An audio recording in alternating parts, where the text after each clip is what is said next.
All right, this is the Voice of Motown podcast. I'm Tyler Pepe. And I'm Brandon Cork, and this is the WVU Sports Podcast by two suffering WVU fans. All right, please subscribe to our page on YouTube. It's the Voice of Motown podcast. Share your thoughts on today's episode in the comments section. We have a very special guest with us tonight. He's here to discuss his playing days at West Virginia, his nephew, who is a freshman phenom at Indiana, and we're going to be discussing the current WVU basketball team with them. We are joined by none other than Drew Schifino. Drew, it's a pleasure. Thank you for joining us. No, I appreciate you having me on the show.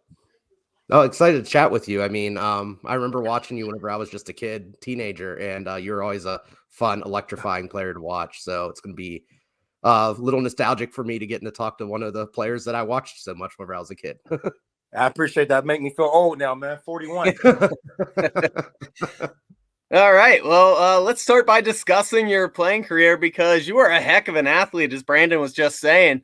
Drew is the last West Virginia basketball player to average 20 points per game, and your career ended nearly 20 years ago. So that's no small feat to still be the last guy to do that. And, you played during an interesting time in WVU basketball's history because Gail Catlett retired at the end of your freshman year. And then they brought in Dan Dadich they just hired him for about a week because the whole Hargett scandal happened. And then he fell off. And then finally, John Beilein finally took over the head coaching job. So describe what it was like to experience all that just as a freshman. No, it was just crazy because, my freshman year, they had a great recruiting class with me, John Hargett, and Tyrone Sally. So everyone was expecting big things. Then Coach Catlett resigned during the year because of John Hargett little scandal. Then after he resigned, his nephew, Drew Catlett, took over. He coached the last, 10 games. Then after the season was done, they hired Dan Dockage for about a week. Then Dan Dockage didn't want to I guess he didn't want to continue to coach because he thought WVU was going to be on NCAA sanctions because of John Hargett. Then after he left, after a week, John Beilein came.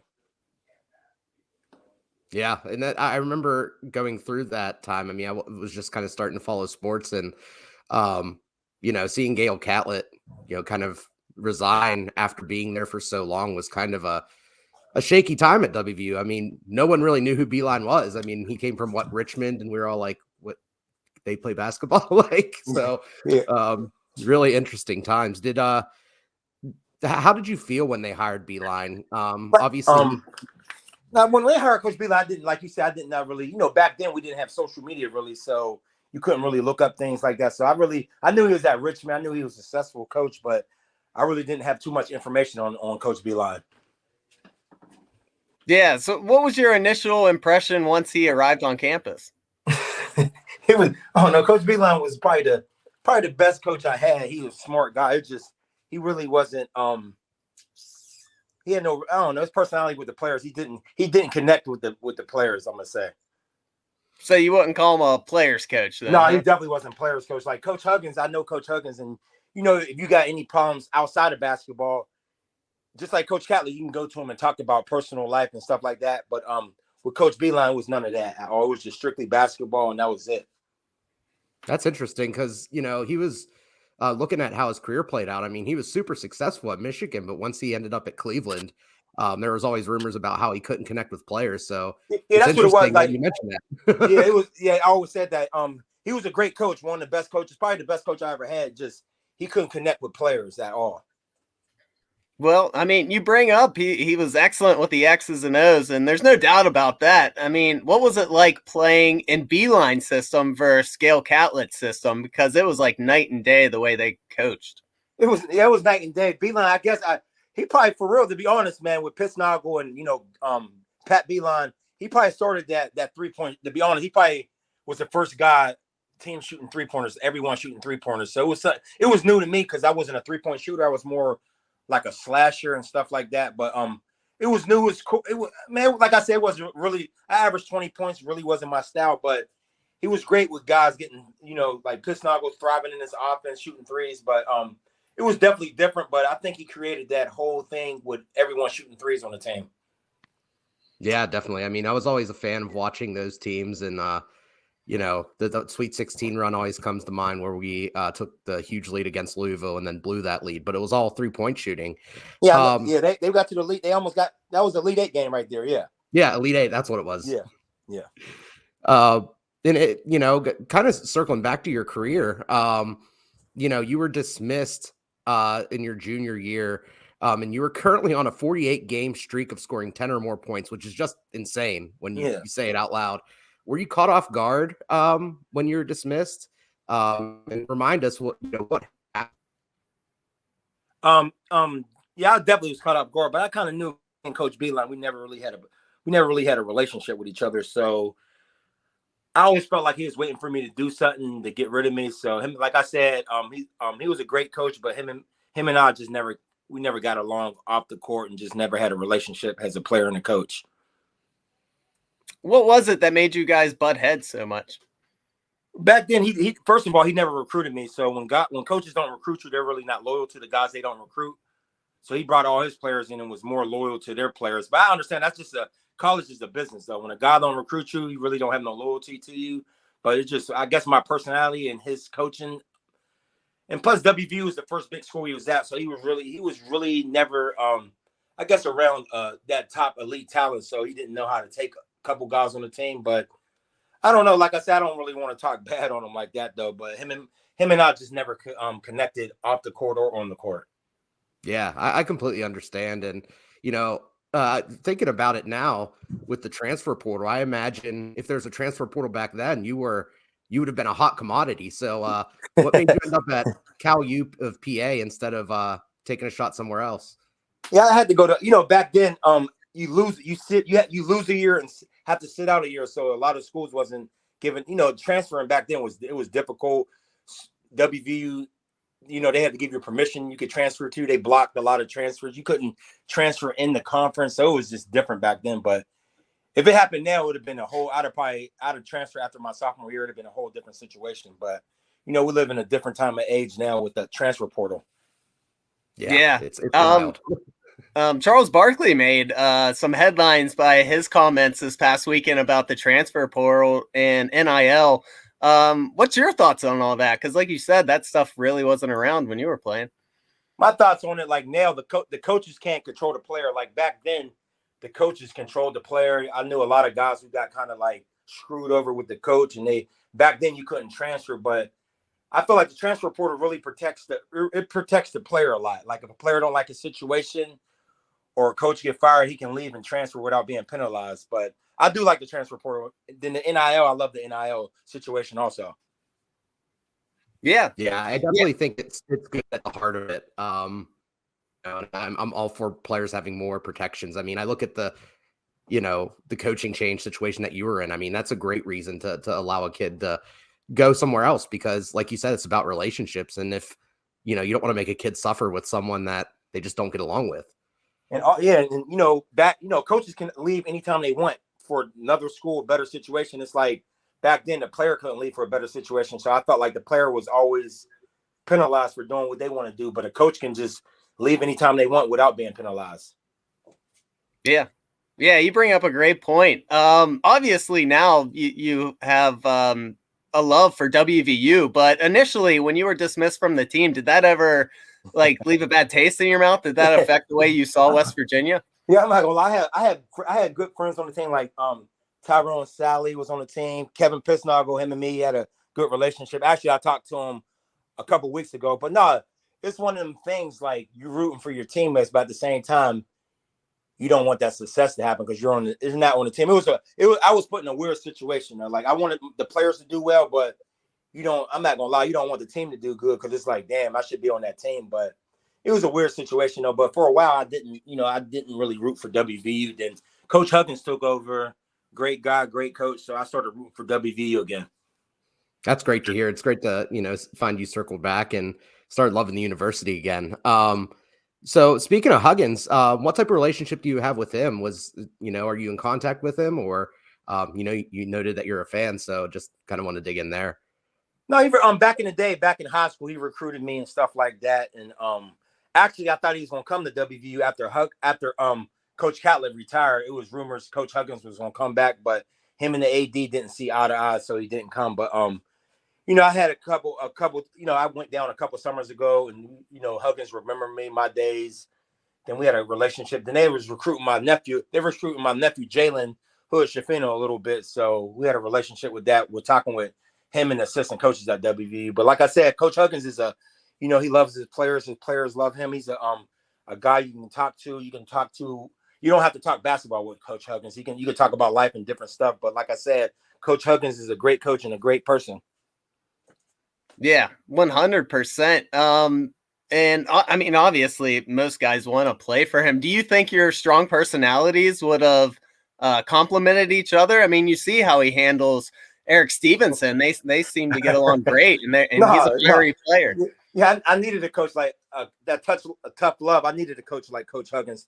Him and my personality would have meshed real well because I'm gonna bring it all on the court. I bring it 100%. Love defense and just love the weight room and stuff like that. But him and our personalities would have connected real well. That's great. Yeah, and it's interesting to see the kind of the shifting in perspectives. I feel like me and Tyler were talking about this on one of our other episodes, that it feels like it's harder to get players with your type of mindset to come to the university anymore because there's a lot of me thinking instead of team thinking and just hard work thinking. Do you think that? Are you seeing that too? I know you do some coaching as well. No, I see it nowadays. It's a business now. It's not loyalty. It's more me thinking now. It's like if you don't like a situation, you transfer or you go to the schools giving you the best NIL deal, the most money. So now it's more like a professional sport level now, like a business. It's business now instead of like college basketball. Yeah, I could definitely see that. And you can't blame the kids. Honestly, when I was kind of growing up, because I mean, we're not too far behind you. We're in our mid-30s. It seemed like it was more team oriented, even in the pros. But as we got older, you saw guys like Odell Beckham and stuff like that, who really became a brand to themselves, not so much a brand to the Giants, but he was like his own thing. And that's what a lot of these kids grew up on. Do you think that had a big influence on the way they kind of see themselves as a brand instead of maybe a team? Yeah, I think like I said, like social media got bigger. It definitely social media changed society in general, but definitely changed sports. And sports is not like how we came up where you got a guy who's there his freshman year and he got 4 years to be there. A coach can build his program, build his team. Now it's like you got a whole new team every different year. So it's a whole different ball game with college. Like next year, WVU basketball is gonna have a whole different team next year. It's just every college is like that nowadays. That's just the reality of it. And it sucks though, because like when the Belein teams, you had a Pisnock who was there for 4 years. You had Gansey, Belein, and all them guys. So you kind of watch the guy grow for 4 years. You end up, you end up being in love with a player because he's been there for 4 years. But now you got a guy who's there for 1 year, then a transfer come in. And so it's like the fans aren't really connected with the players no more on the team. So it's kind of different now. Yeah, and that's an interesting situation too, with like the more the social media, the branding, the going for a situation that's best for you is, the one thing that I've noticed, at least watching the NBA, is that players who came in from Europe who are still more in that team oriented environment have come over here and had huge success. I mean, like Giannis and Luka and Jokic and others.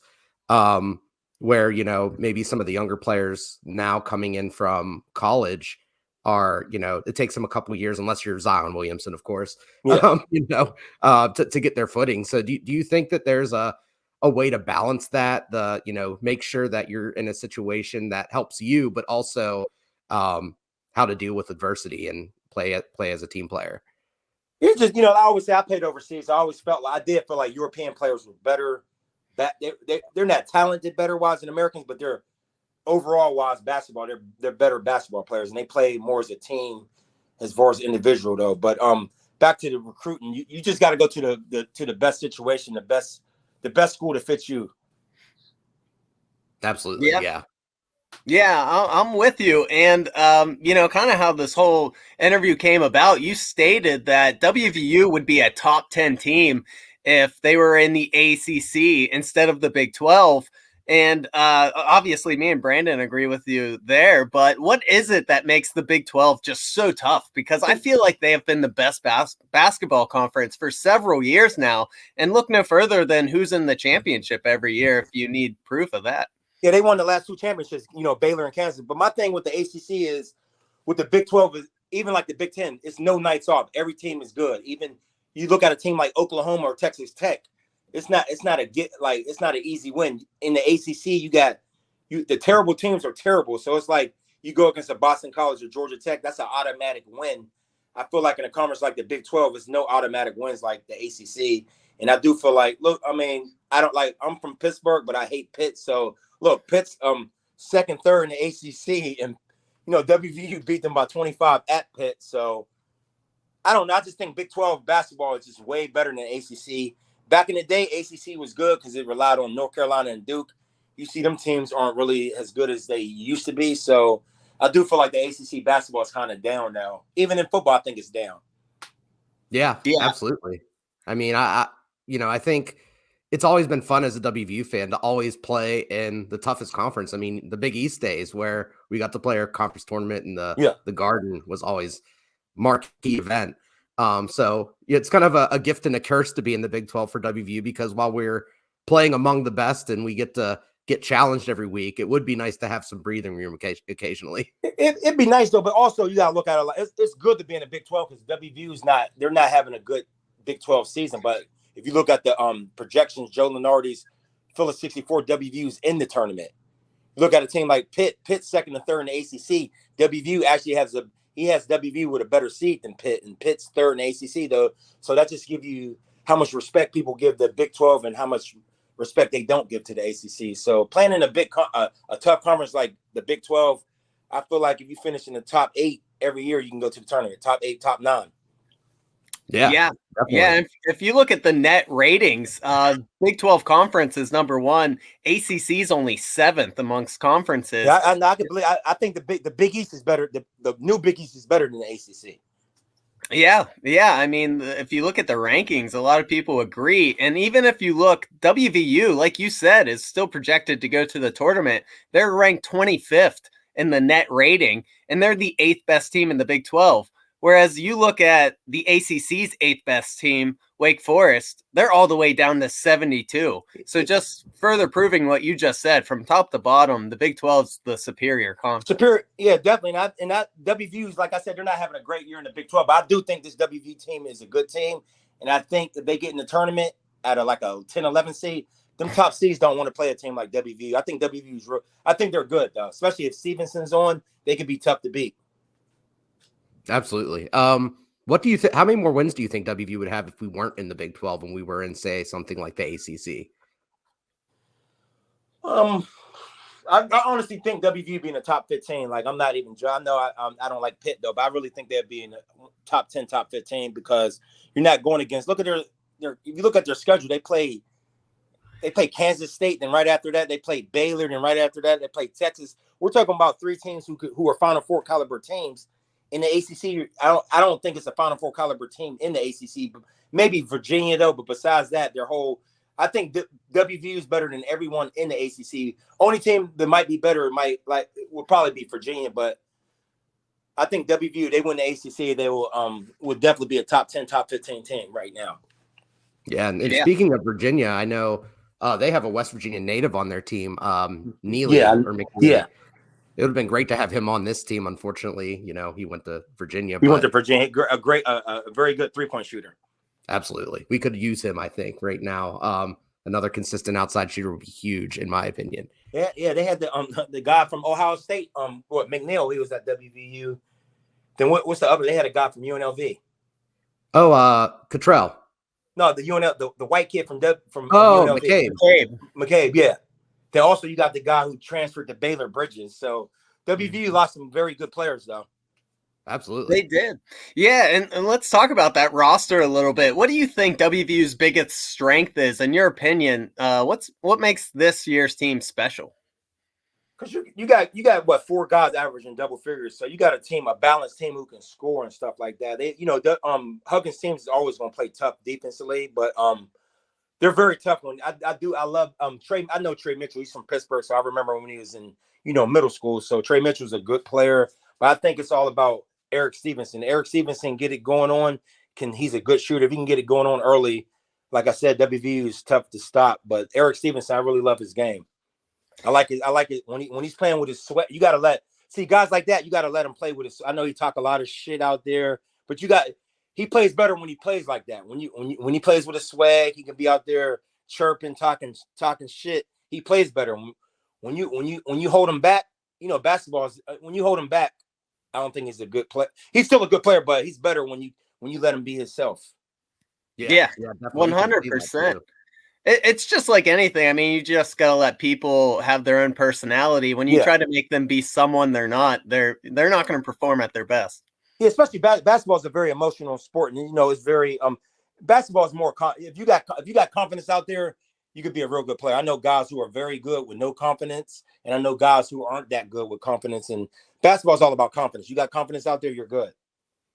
Yeah, absolutely. You mentioned Trey Mitchell. He's probably my favorite player on the team. I think it just seems like there's so much there that can still be learned and improved on. I mean, just in terms of skills where he's at now, he seems like he could be the top player on the team next year, I think. Yeah, Trey. Yeah, like I said, I remember when he was younger. Trey Mitchell was a very good player. I followed him when he was at UMass. Had a great career at UMass. Went to Texas.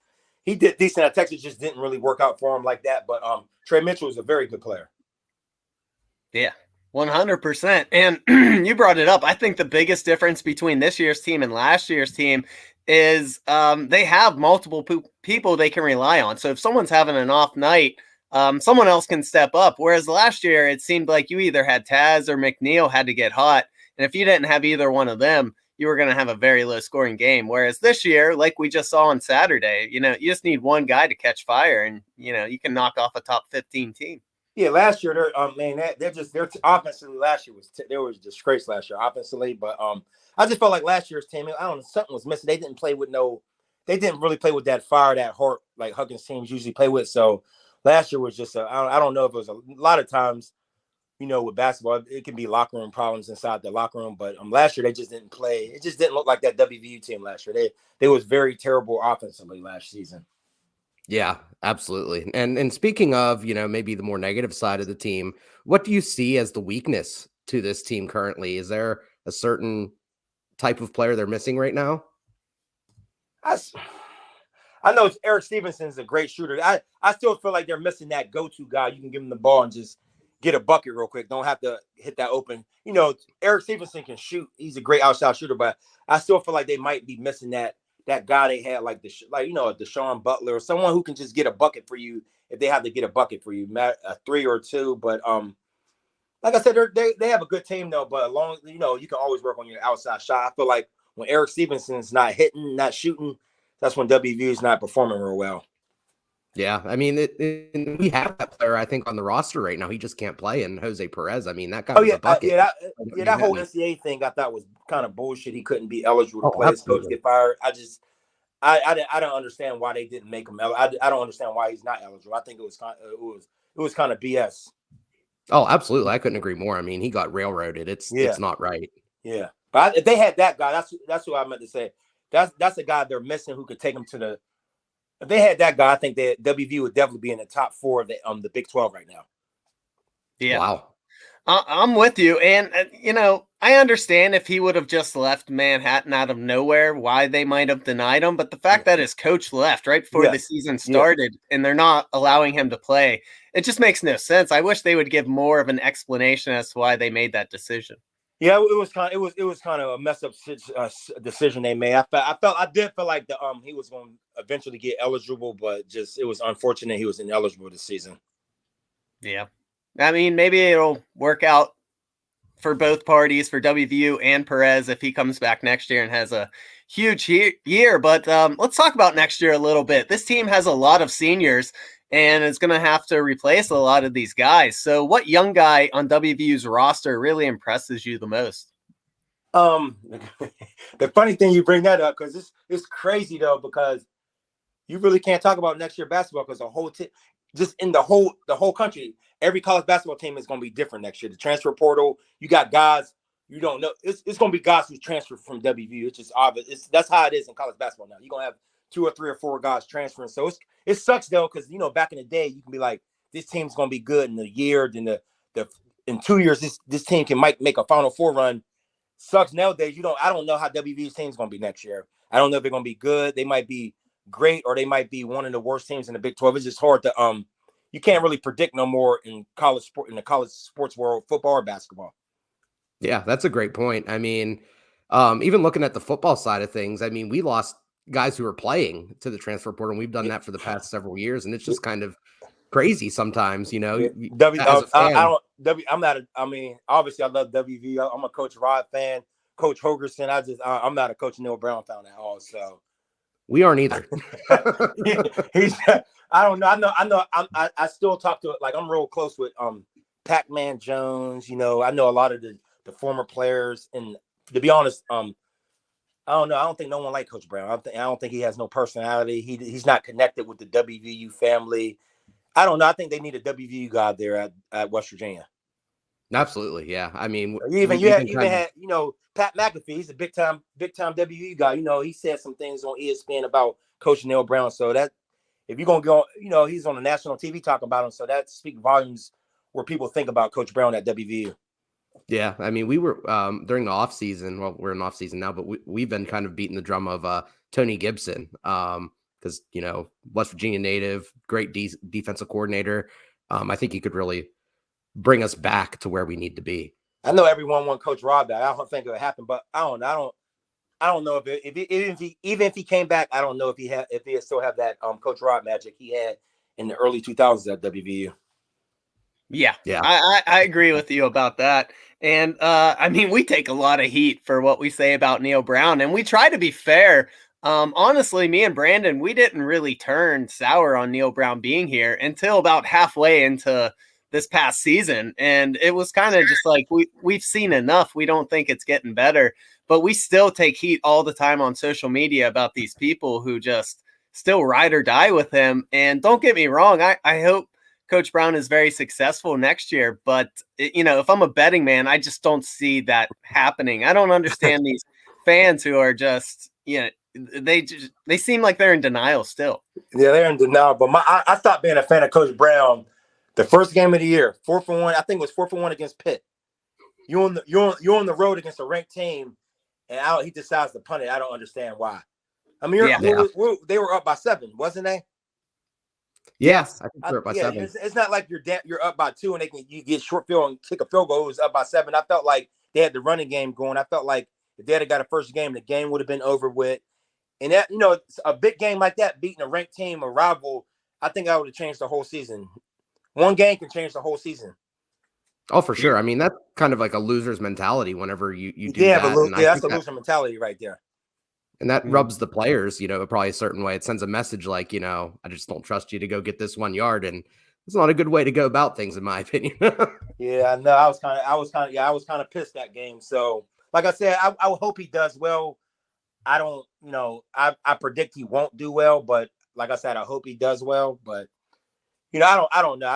I don't think WVU will be good in football next year. I'm on the same boat. Yeah. But to kind of close off on the West Virginia basketball team this season anyway, if you had to make a prediction, assuming that the basketball team makes the tournament this year, how far do you think we can make it? It's, to me, in basketball, it's all about your matchups. I think WVU, like I said, they're coming in the Big 12. I think if they get the right matchups, I think they can get to a Sweet 16, honestly. That'd be great. That'd be awesome. You think they can get to a Sweet 16? I know it might sound wild because they're not doing it good in the Big 12, but the tournament's all about, I don't care about seedings. It's all about matchups. Yeah. I think Sweet 16 is definitely in the books. I mean, it depends on who gets hot too. If Seth Wilson and Eric Stevenson can get hot and stay hot at the right time, I mean, those two could probably even push you into the Elite Eight. Again, depending on matchups. But I mean, hot shooting and good guard play is kind of the key to having deep tournament runs. And I feel like we have 4 or 5 really good guards right now. Yeah, I believe they got some good wins. They beat TCU. They beat TCU pretty good. TCU's a good team. They just beat Auburn, who's a good team in the SEC. They lost to Purdue, but they actually played Purdue real well early in the year. Yeah, that was and like a I close said, game. they beat Pitt second in ACC. They beat them on their home court by 25 points. So the WVU got some good wins, and they got some games they should have won, like the game against Kansas State. They lost in overtime. That'd have been used because Kansas State's number 4 in the country though. But I think WVU can make a Sweet 16 run with the right matchups. Yeah, I mean, we're probably about 8 missed free throws over the course of 3 games away from a completely different Big 12 record right now. Yeah, I agree with that. Yeah. Yeah, I think you guys nailed it. I mean, with college basketball, it's all about just getting hot at the right time. And who knows, if we have a good stretch this last month or so, I could definitely see us making a bit of noise in the tournament. But to switch gears just a little bit, your nephew, Jalen Hood-Schifino, was a 5-star recruit coming out of high school, and now he plays for Indiana. He'll likely be a lottery pick, most people are predicting, in next year's NBA draft. So did you try to convince him to come to WVU? I saw he was supposed to go to Pitt at one point. He committed to Pitt, then he uncommitted. That's WVU got a little bit into it. I don't think WVU, they should have recruited him harder, though. I wasn't sure why they didn't. But yeah, he's having a good year, though. I know a lot of they have him going. If he leaves this year, they have a lot of them have him going first round this year. So time will tell. He's still a lot of season left, but yeah, he's a 5-star recruit. Come from Mount Verde High School, the best high school in the country. But he's having a good solid year, a good year. The Indiana's they're number 21 in the country, so I feel like they can go to the Sweet 16, go pretty deep. Depends who they match up against. But my nephew's having I'm very happy. I'm very pleased with what he's doing this year. And like I said, mostly all the NBA mock drafts have him going first round this season if he entered the draft. That's exciting. What do you see his ceiling as in the league? Do you think he can be a household name? Yeah, it's just it's hard. It depends what team you get to. But I don't know. Being a household name, being a superstar in the NBA, that's a different level right there, man. But I definitely, he works out. He worked out with Paul George this summer, Devin Booker, Chris Paul. So he always works out with them NBA guys in the summer. But I definitely think he could play and do well in the NBA. But NBA is all about what team you get drafted to. Oh, absolutely. Well, I mean, even the Kings have turned it around. So yes. The Hornets right now, I think, are the kind of question mark of an organization. So maybe if you can dodge them, he'll do all right. Dodge the Hornets. He's from Pittsburgh, but he lives in Charlotte, so that'd be good for him. But just getting drafted by any team in the NBA is an honor and a blessing. So I don't care where he goes, as long as if he entered the draft this year. As long as he go first round, it's good. I'm fine with that. Oh yeah, for sure. I mean, guaranteed 4-year salary. That's huge. Yeah. And the NBA, unlike football, NBA, all them contracts is guaranteed, so you're good for 4 years. Yeah. Absolutely. I mean, he's definitely got the potential too, because he's got that athletic gift in his DNA. You were a great athlete. Your brother played in the NFL. Yeah. I believe an injury is what ended his career, and his mother, your sister, was an excellent athlete as well, I've read before. Yeah, we came from an athletic family. So, Jalen has the DNA. He's taller than all of us. I never thought he'd be 6'6", so he's 6'6", 220 in college, and he's a point guard. So, he has the size and everything, and just he worked real hard. He's a great kid off the court and stuff. So I think things will work out for him in the future. Well, if you have any more nephews or kids or cousins or anything like that, make sure you send them south this time. Yeah, I'm not. He could have went to WVU. Like I said, they was recruiting him, but I thought they should have went. They should have went a little bit harder though. They didn't go as hard as I thought they should have been. But it is. Yeah, what it is. I would have loved to have that type of talent on the team. I think that would have been a game changer for sure. Yeah, I definitely will. I definitely think so. Also. Yeah. 100%. Well, Drew, hey, I mean, we talked about your time at WVU. We talked about some of the downtimes, but you definitely had some highs. What was your favorite, most lasting memory as a player at WVU? It sucks though, because I feel like my career at I scored 1,000 points early, and if I'd have played there for 4 years, I'd have probably got 2,000 points. I just felt like what happened with Belein kind of overshadowed my career at WVU. I still hold the WVU steal record. I had 11 steals in one game. It's going to be hard to break. I'm the last guy to average 20 points at WVU. So I had a good career, but it's always going to be overshadowed about my dismissal with Belein. So it's kind of sucks that I'm overshadowed all the time. They don't even bring it up me. Every once in a while on the TV they bring it up. I'm the last guy to average 20 points at WVU, but I'm one of them guys that people forget, I guess. Yeah. I mean, I definitely think it's important to remember the players regardless of the situation. I mean, yes, you were the best player on the team when we needed a go-to player. So, yeah. I mean, you can't discount that at all. Yeah, I agree. 100%. What was your favorite game that you ever played in at the Coliseum? Favorite game played in the Coliseum was probably when we played when Tennessee was number 6 in the country and they came in the Coliseum. And that was my break. I had 31 that game. That was probably my breakout game my sophomore year. I had 31 points and we beat them. It was on national TV, but that's probably the game I remember. Home against Tennessee, and also when we beat Florida at the Charleston College. When we played them I don't know if you remember when we beat Florida. Florida was like ranked number 8 in the country. We beat them in Charleston. That was the 2 games, Florida and Tennessee. Awesome. I'm trying to think. I know there's a couple West Virginia kids who went to Florida. I know Jason Williams is one, but who's the it was Brett Nelson was playing. Yeah, Brett Nelson. Brett Nelson. They had Brett Nelson. They had David Lee. Oh yeah, David Lee was. They had a good team. They was number what? We beat them. They was like number 7 or 8 in the country. So they had that back then. Florida always had good teams. Oh yeah, was that the Miller years too? Did they have Miller then? No, Miller he was a year or 2 before me. Okay. Him and Udonis Haslem. Oh yeah. Haslem! I can't believe he's still in the league. He's still collecting paychecks, man. When's the last time you've been to Morgantown to catch a game? I haven't been there for a while, actually. I go there every once in a while in the summer, but the last time I went to a game was probably when it was a snowstorm when they beat Kansas. You remember that when it was snowing bad? I drove down there and I saw them beat Kansas. Might have been 1 or 2 in the country, and they beat Kansas that year. Was that the Staten year where he made that last second shot? I think I know it was snowing bad outside. We just had a snowstorm in this whole region, but I think it might have been 2016.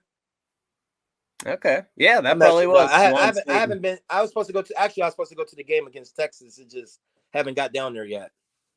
That's awesome. He had guys he played with in high school, like Dylan Mitchell played for Texas, and I was gonna go down there and see Dylan Mitchell when they played WVU this last weekend. Yeah. Nice. Do you get recognized when you're in town? I'm old now. I'm 41, man. They don't know me no more, man. them kids, when I was playing at WVU, most of them kids wasn't even born yet, man. So I'm not recognized no more, man. That's a good point. All right. Well, hey, Brandon, do you got anything else for Drew? No, this was great. I really appreciate you taking the time to chat with us. This has been super informative, and I hope all our listeners appreciate it as much as we do. No, I definitely appreciate y'all having me on.